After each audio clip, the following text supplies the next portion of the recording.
Flutuar em um balão quando os raios de sol começam a romper no horizonte. O Vale Agrícola de hoje te leva para este passeio que começou ao acaso e tem transformado uma pequena cidade catarinense com o turismo nos céus. Uma sensação de contemplação, de liberdade. É um visual muito lindo, assim, é uma energia deixar sem palavras.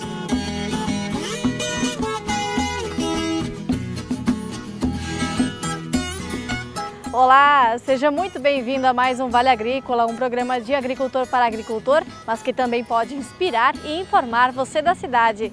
E nesta edição também é destaque. Colheita de arroz inicia em Santa Catarina com pequena redução na produção. No começo era frio um pouco, a gente até ficava desconfiado, que podia dar geada e coisa, mas o arroz parece que suporta muita coisa, né? O assunto de hoje é melancia. Aqui no Rio Grande do Sul, produtores apostam em variedades sem sementes para continuar na atividade e ganhar um pouco mais. E não é geneticamente modificada. Elas são oriundas de cruzamentos naturais. Tem a quinta reportagem mais vista em 2021. Essa história de amizade rodou o Brasil e mundo e já tem atualização. Chocolate Branco já aprendeu novos truques. E na receita da semana vamos apresentar o lombo assado com arroz à grega. Uma forma simples de preparo, sem segredos e com este resultado.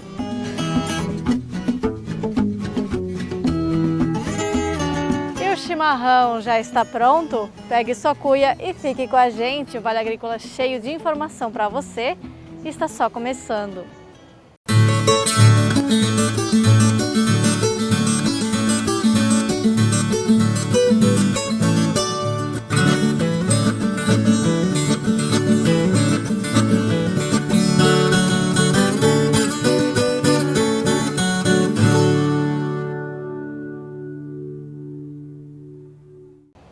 As melancias sem sementes chegaram no Brasil há cerca de 5 anos e com muitas dúvidas, porque elas eram menores e mais caras. Então as pessoas ficavam se perguntando, será que vai mais defensivo agrícola? Será que é transgênica? Nós fomos conhecer uma plantação no Rio Grande do Sul. Os canteirões verdes são da fruta da estação. Em Butiá, no Rio Grande do Sul, o Gilberto planta 100 hectares de melancia e já se vão 4 décadas na atividade. Eu aprendi com meu pai, né? Meu pai plantava melancia, mandioca, né? Daí eu comecei a plantar melancia, fui gostando, né, da cultura e chegamos até onde estamos aí. Quando é tempo de melancia, a gente costuma dizer aqui no Rio Grande do Sul que está aberto oficialmente o verão. O estado já foi um dos maiores produtores da fruta, mas perdeu espaço para outros estados e para a cultura de grãos. Mas tem produtor investindo em novas variedades que agregam valor à produção. Aqui, por exemplo, a gente tem uma melancia totalmente sem sementes e com maior grau de doçura do que as comuns. A fruta do verão tem ganhado novas caras, mais sabor e maior durabilidade depois de colhida. O seu Gilberto é um dos primeiros produtores que apostou nas melancias sem semente. Nesta safra tem 18 hectares de uma nova variedade, essas de casca verde rajadas de verde claro, bem parecidas com a melancia normal na aparência. É que é uma melancia diferenciada, né? Específica para suco e para criança comer, né? Que não tem fruta sem caroço, né? Então a gente está apostando nessa variedade aí, que tem um preço também melhor, né? O produtor vende a melancia sem semente em uma média de 20 centavos a mais por quilo. No Brasil, essas variedades têm sido mais notadas nos últimos 5 anos, mas a primeira foi plantada na década de 80 no Vale do São Francisco. Agora, a origem é mais antiga. A primeira melancia sem semente foi criada no Japão em 1947 e depois os Estados Unidos viraram referência em pesquisa. A variedade que o seu Gilberto planta, por exemplo, é norte-americana e foi trazida ao Brasil, já tendo uma área de 400 hectares plantada. Agora, o segredo para uma boa melancia está na fertirrigação, que é quando a planta recebe os nutrientes na hora certa pela água. Uma melancia de alta qualidade, você tem que escolher o tipo de solo e plantar na época certa. E além da adubação de base, colocar fertirrigação, né? É o sistema que a gente usa aí, quer dizer que coloca o adubo certo na hora certa, né? Daí a melancia dá uma melancia de top de qualidade. As mudas são transplantadas. O ciclo é 75 dias, sendo o peso médio por fruta de 9 quilos. Para produzir é preciso plantar no meio essas outras melancias chamadas de polinizadoras. E, claro, ter abelhas no entorno para acontecer o cruzamento. O seu Gilberto colocou alguns enxames para ajudar. Outra questão muito apontada pelo consumidor é se essas melancias são transgênicas. O Leonardo, que já está há 2 décadas no mercado de melancia, explica que se trata de um cruzamento entre 3 variedades com sementes para gerar uma estéril, sem semente e, portanto, sem mutação genética. É um mito isso. A melancia sem semente não é transgênica e não é geneticamente modificada. Elas são oriundas de cruzamentos naturais, feitas ou por abelhas ou manualmente por pessoas envolvidas no processo de produção de semente. Depois de anos trabalhando com algumas marcas, ele resolveu criar a própria e trabalha junto a produtores para melhorar a cadeia da melancia no Brasil. O país já plantava com foco somente na exportação, já que esse tipo de fruta é consolidada nos Estados Unidos e na Europa. O que aconteceu nos últimos tempos é que começaram a ser desenvolvidas variedades específicas de produção para o mercado interno, sendo que essas áreas podem ser produzidas, essas sementes, em regiões onde são produzidas melancia comuns. Então hoje, faz uns 6 anos para cá, a melancia sem semente começou a ser uma realidade no Brasil, porque são produzidas em regiões já produtoras de melancia comum e mais próximos ao mercado comprador. A produtividade média do seu Gilberto chega a 50 toneladas por hectare, sendo o custo de produção por hectare em torno de R$20 mil. Ele garante que dá trabalho, mas sobra um bom lucro também. E mais, o sabor da melancia entregue ao consumidor compensa. A melhor melancia gaúcha, já por natureza, e fazendo esse sistema que a gente faz aí, duvida a pessoa recusar uma melancia. Então, paulatinamente, essa construção de crescimento da melancia sem semente no Brasil vai ser um processo um pouco lento, mas sem volta.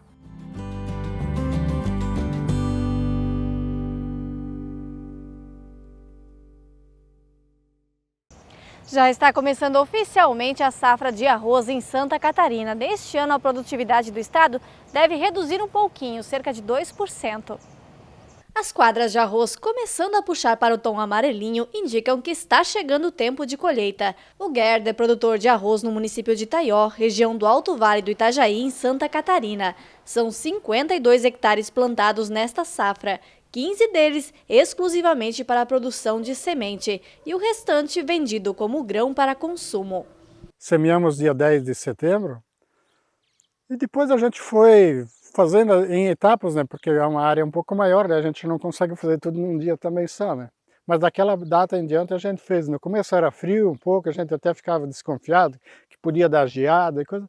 Mas o arroz parece que suporta muita coisa, né? Em Apiúna, já no Médio Vale do Itajaí, a família Bauer já está um pouco mais adiantada, cortando o arroz semeado em agosto. A expectativa é colher nos 75 hectares, uma média de 200 sacos por hectare, se bem que tem indicativo que pode passar disso. E esse ano a gente mediu uma área, não é área total, né? Esse ano chegou 217. A gente investiu mais, até mais que o ano passado, né? Mesmo que o preço dos insumos subiram. Aumento na produção diferente da realidade do estado, segundo o Centro de Pesquisas da EPAGRE. Santa Catarina deve colher nesta safra 1,22 milhão de toneladas de arroz, um volume 2% menor que na safra passada, mas sem motivo para alarde. 2021 havia sido um ano acima da média. Os números estão apenas voltando à normalidade. Essa safra foi assim, no início de setembro e outubro a gente teve pouca insolação, muita chuva, então a cultura do arroz sentiu um pouquinho. Quem investiu bastante na adubação já não sentiu tanto o reflexo dessa falta de sol. Na região lá de baixo, de Gaspar, Itajaí, a gente também começou a colheita agora, os arroz estão muito bons, está produzindo uma média muito boa, acima até do ano passado, e o investimento foi maior, né? Como o produtor vendeu a saca de arroz no ano passado a 85, ele investiu um pouco mais para essa nova safra, apostando num preço bom nesse ano, né? E se você é consumidor e está se perguntando sobre o preço, a expectativa é que com toda esta fartura ele caia. Ainda não se sabe ao certo quanto. A gente está aqui no momento agora da colheita, esse é um momento muito importante para o produtor. Por quê? Aqui ele tem alguns meses de trabalho, de suor, de esforço, de empenho, dedicação e assim um investimento muito alto. Então nesse momento da colheita ele consegue quantificar qual é o valor que ele vai arrecadar, sempre aliado às condições climáticas, desde o início do plantio até agora na época da colheita. O estado é o segundo maior produtor em montante colhido, mas o primeiro quando o assunto é produtividade. A média é de mais de 8.200 quilos por hectare. Alguns produtores como o Gerd levam esta linha produtiva para cima. Só que sempre a gente não sabe também dizer exato, né? Mas eu espero que seja algo parecido ao ano passado, assim, uns 11 mil quilos, até tivemos área de 12 mil quilos. Eu acho que é o que a gente espera. Arroz é a atividade que gera sucessão familiar. Na família do José já são 3 gerações no cultivo da planta e a cada ano se aprende mais. Isso começou com o pai, né? O pai foi pioneiro do arroz, daí a gente acompanhou o pai. E assim a gente fica feliz de ter os filhos também do lado da gente, os meus 2 rapazes, junto, lutando, dando continuidade à produção ali do arroz ali. Neste momento eu quero mandar um abraço a você que nos acompanha pela internet no Brasil e no mundo inteiro. E hoje eu tenho um desafio, que você indique o Vale Agrícola para 3 amigos. Será que dá certo? Nós vamos agora para um intervalo curtinho e na volta tem a 5ª colocada entre as mais vistas de 2021. A amizade da Alice e do gigante chocolate branco não passou despercebida. Já foram mais de 2,5 milhões de visualizações. E vamos levar você para um passeio que atrai cada dia mais visitantes no sul de Santa Catarina. Os balões tomam o céu em um espetáculo de cores e de contato com a natureza.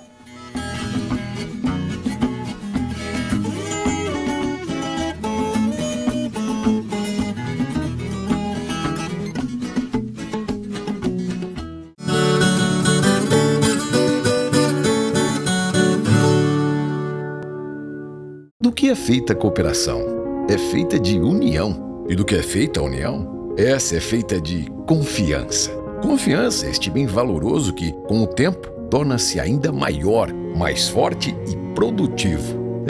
E a gente sabe bem disso, porque já são 50 anos que cultivamos a confiança dos associados, clientes e colaboradores como nosso maior patrimônio. Cooperativa Cravil, 50 anos. Uma história de confiança. Você já imaginou qual é o seu lugar no mundo? Um local que te conecte às suas raízes, que te inspire liberdade e abrace seus sonhos, que te presenteie com a experiência mais marcante da sua vida. Conheça as Chácaras Lamartina.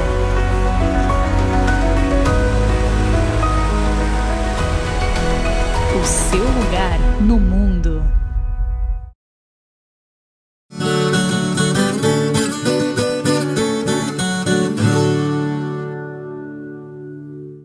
Essa história deu o que falar. Só no Facebook e no YouTube foram mais de 2 milhões de visualizações. A história de uma pequena garotinha que tem um gigante touro de estimação. Uma história que poderia dar um filme de tanta reviravolta. E lá vai Alice para o pasto chamar o seu animal de estimação.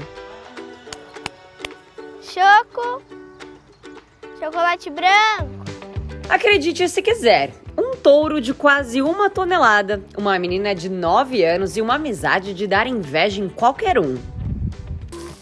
Ei, Choco, tudo bem? O chocolate branco é da raça Tabapuã, conhecida justamente por ser manso e dócil.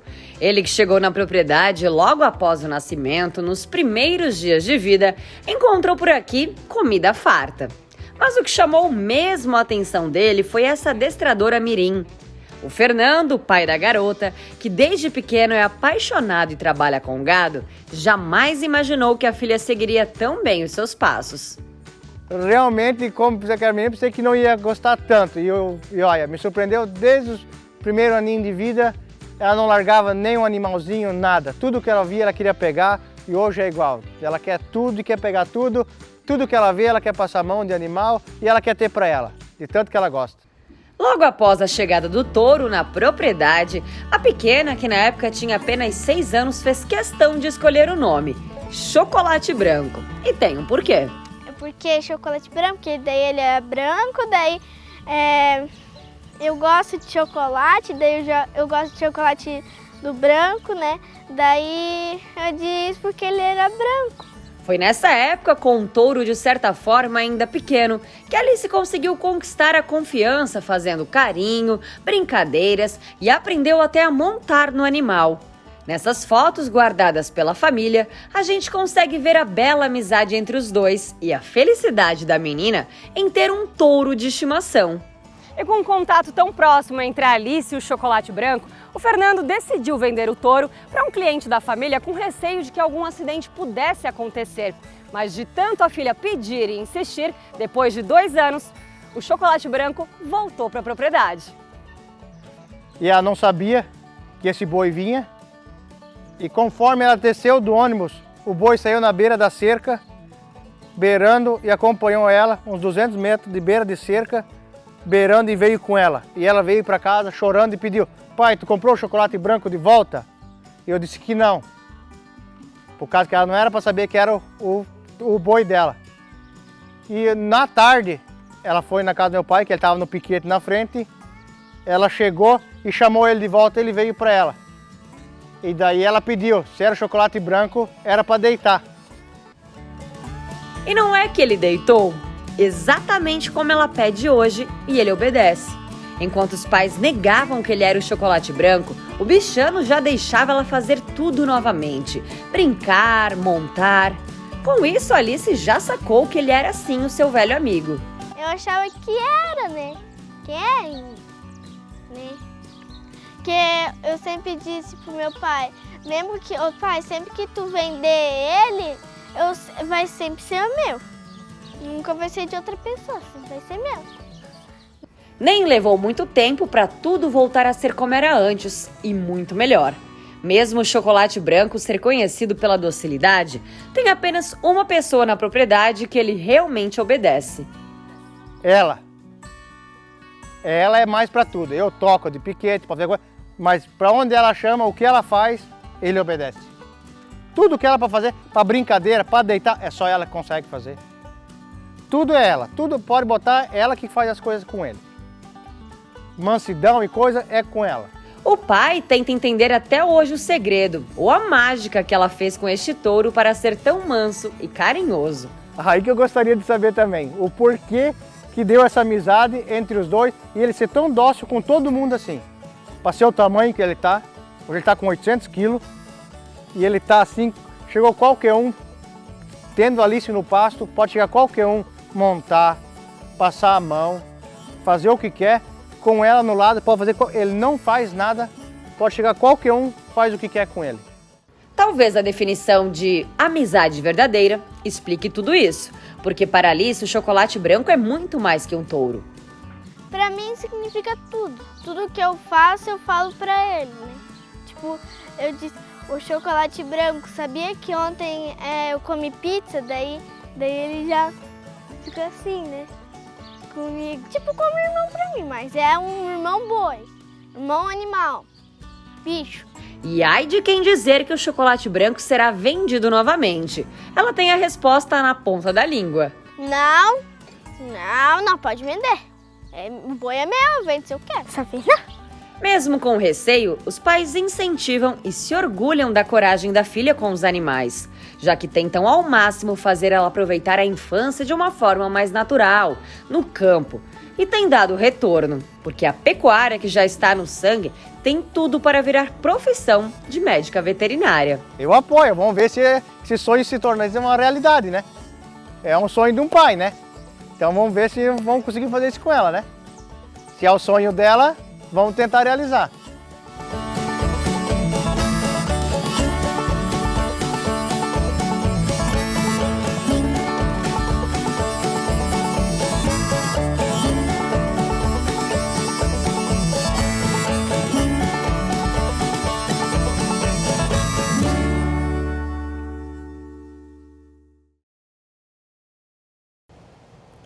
Alice e Chocolate Branco ficaram muito famosos, inclusive sendo disputados por outras emissoras depois da gente, né? Como é que será que eles estão agora? Confere aí. Oi pessoal, tudo bem? Eu e o Show queremos agradecer as visualizações e os likes que vocês deram lá no canal do Vale Agrícola. Muito obrigado. Eu e o Show nos agradecemos. Um beijo para todos. Tchau!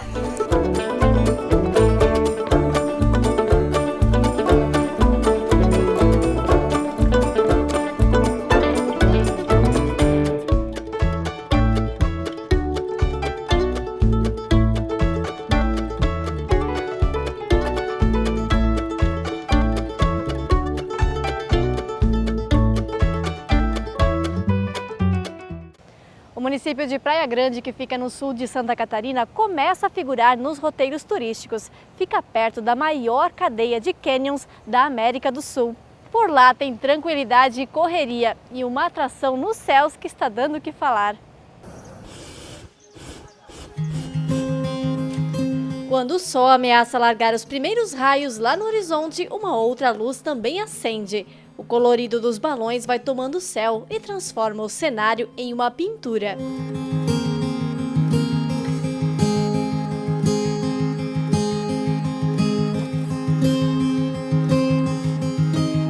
Uma sensação de contemplação, de liberdade. É um visual muito lindo, assim, é uma energia deixar sem palavras.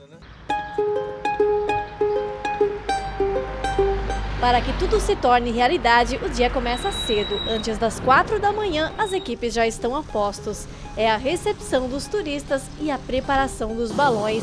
Uma rotina que começou há 5 anos.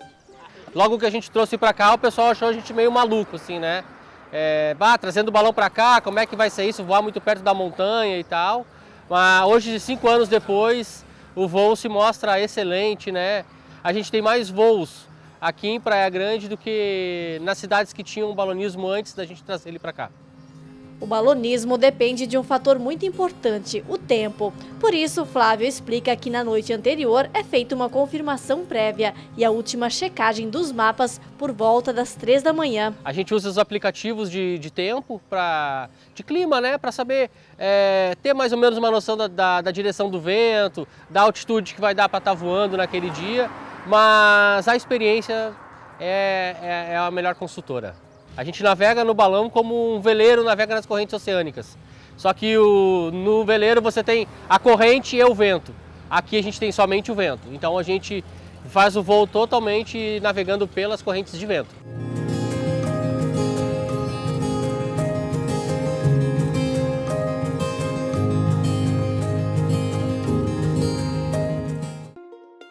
O balão funciona da seguinte maneira e é bem simples. O ar quente é mais leve que o ar frio. Então a parte interna é mantida a uma temperatura mais alta com a ajuda do gás propano. Quando o interior ultrapassa os 60 graus, é hora de voar.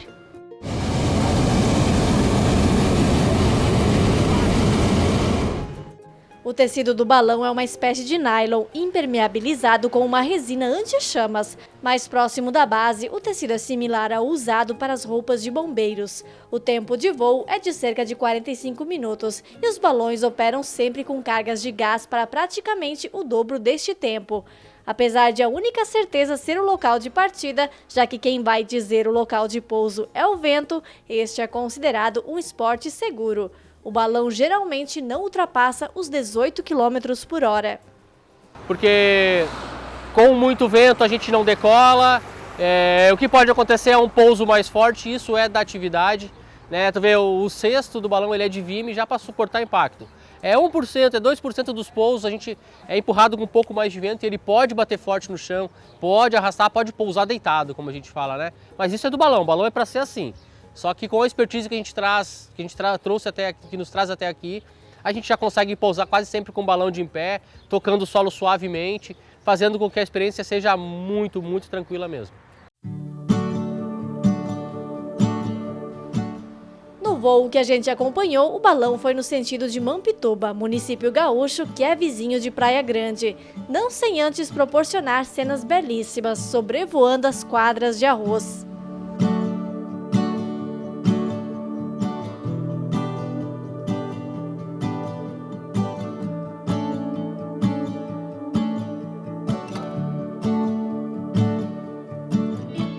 Na tradição do balonismo, uma espumante é estourada para celebrar o bom voo. Viva! Viva! E quem faz o passeio narra um contato com a natureza sem igual.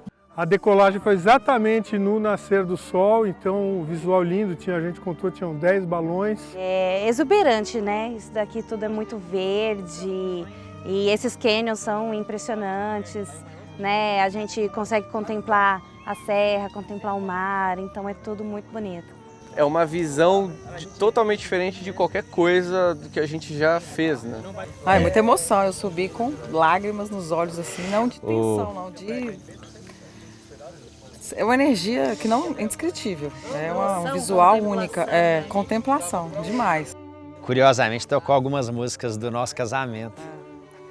Eu falei com a minha esposa, eu falei assim, ó, se eu não tivesse te pedido em casamento, aqui era um bom momento, né? Do chão ou lá do alto, a sensação é de que algo mágico acontece. Então por que voar de balão? Porque, poxa, porque Deus permite, né? Deus nos permitiu ter acesso a essa expertise de montar essa aeronave, de poder decolar em segurança, né? E eu até digo que o cara pode até começar a voar de balão meio ateu, mas começa a voar, sente aquela paz que tem lá em cima, cara, ele te toca, não adianta.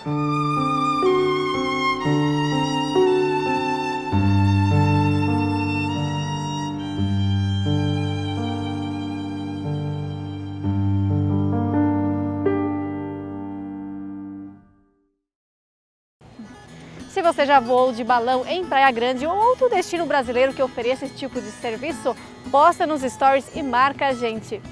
Nós vamos para um intervalo curto, como você já sabe, e na volta tem receita. É dia de aprender com a chefe Juliette Lângaro como se faz um lombo assado, acompanhado de arroz à grega.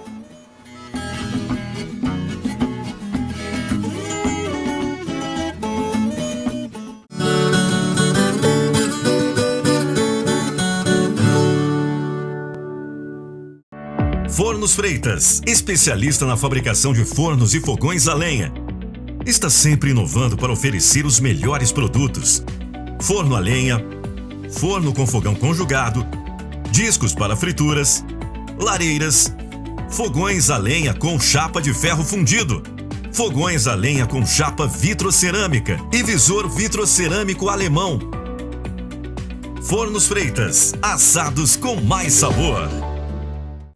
No campo, tem coisas que o tempo não muda, mas tem outras que estão sempre mudando e fazendo crescer a lavoura, o rebanho, a produção. E o Sicoob faz parte dessa evolução, dando apoio, transformando a vida de quem também tem raízes nesse chão. É por isso que cooperar com as mudanças no campo vai ser sempre a nossa maior tradição. Sicoob, somos feitos de valores.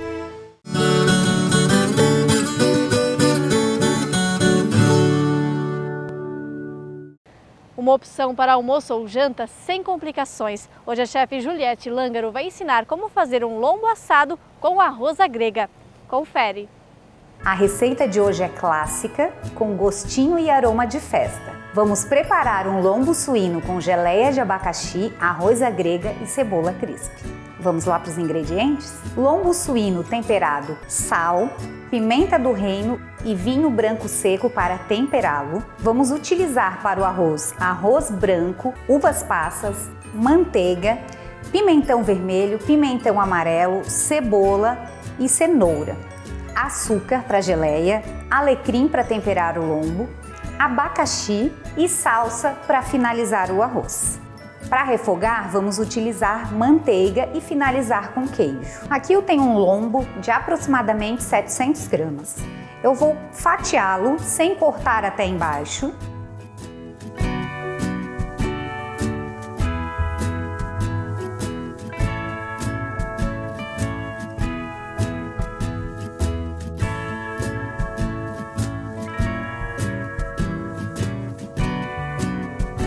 Lombo fatiado. Agora eu vou colocar fatias de abacaxi. Se você tiver um abacaxi muito grande, você pode cortar pela metade, como eu fiz. Então é importante que ele encaixe no meio de cada fatia. Interessante que as fatias de abacaxi não sejam muito grossas e da carne também.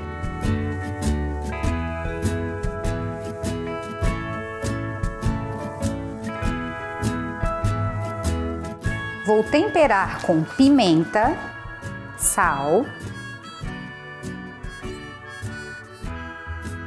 alecrim fresco. Pode caprichar no alecrim. Depois de temperado esse lado, eu massageio a carne levemente para absorver todos os temperos e viro para temperar o outro lado. Importante lembrar que eu coloquei sal para corrigir o sal. Geralmente as carnes temperadas, elas vêm com sal reduzido. Regar com vinho branco, que no caso eu estou utilizando um copo. Como a minha forma aqui é muito pequena, talvez não tenha necessidade de eu utilizar o vinho inteiro. Se a minha forma for muito grande, eu coloco mais vinho para que as laterais não queimem. Tempero pronto, vou levar ao forno pré-aquecido a 250 graus, vou cobrir com papel alumínio e deixar em torno de 30 minutos, talvez 40. Vai depender do tamanho e da espessura do lombo e também da temperatura do seu forno. Importante lembrar que o papel alumínio, a parte brilhosa, nós utilizamos para dentro e não para cima.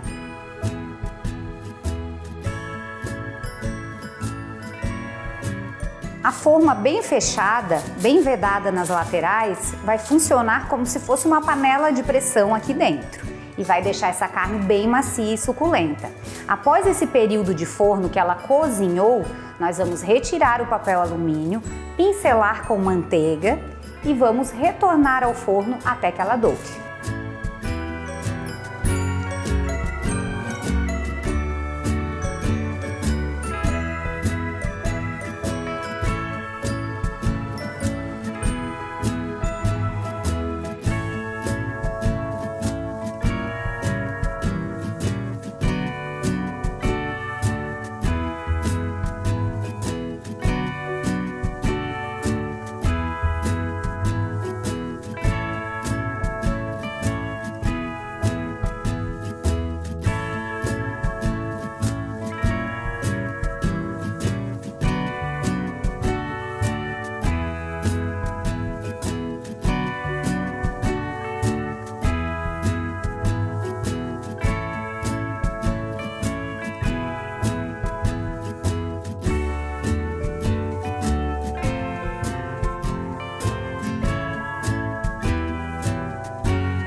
Cozinhei o arroz branco com alho, cebola na manteiga, até ele ficar soltinho. Para o tempero do arroz, a gente não cozinha junto. Vamos refogar a cebola na manteiga e, na sequência, introduzir a cenoura e os pimentões e refogar rapidamente, para que esses ingredientes não passem do ponto, não fiquem murchos. É importante manter crocância.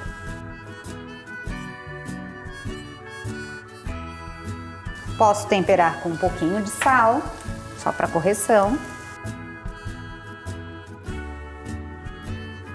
Então o refogado está pronto. Vou entrar com arroz cozido, ele esfriou um pouquinho, ó, está soltinho. Vou colocar a salsa picada, as uvas passas e vou ralar o queijo. O queijo é opcional, tá? Eu acho que dá um sabor bem especial e combina super bem com a preparação. E aí eu incorporo.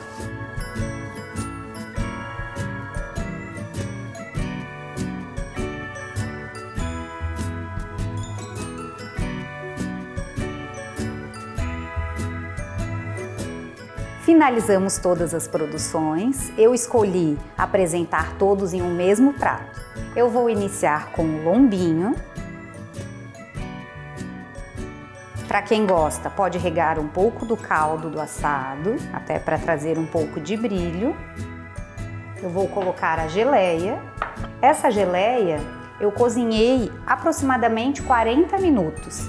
Para quem preferir ela mais desmanchadinha, mais cremosa, pode cozinhar por mais tempo, ou picar em pedaços menores, ou até mesmo triturar. Mas eu preferi deixar em cubos ainda visíveis. E finalizamos com o arroz, que ficou bem colorido. Vou colocar uns raminhos de alecrim por cima para decorar. E sobre o arroz, a cebola crisp, que vai fazer toda a diferença dando crocância para a preparação.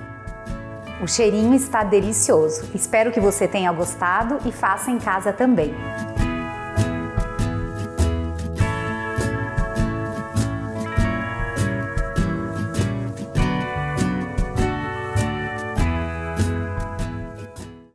O programa de hoje está chegando ao fim. Tenha dias produtivos de trabalho. A gente se vê. Até mais.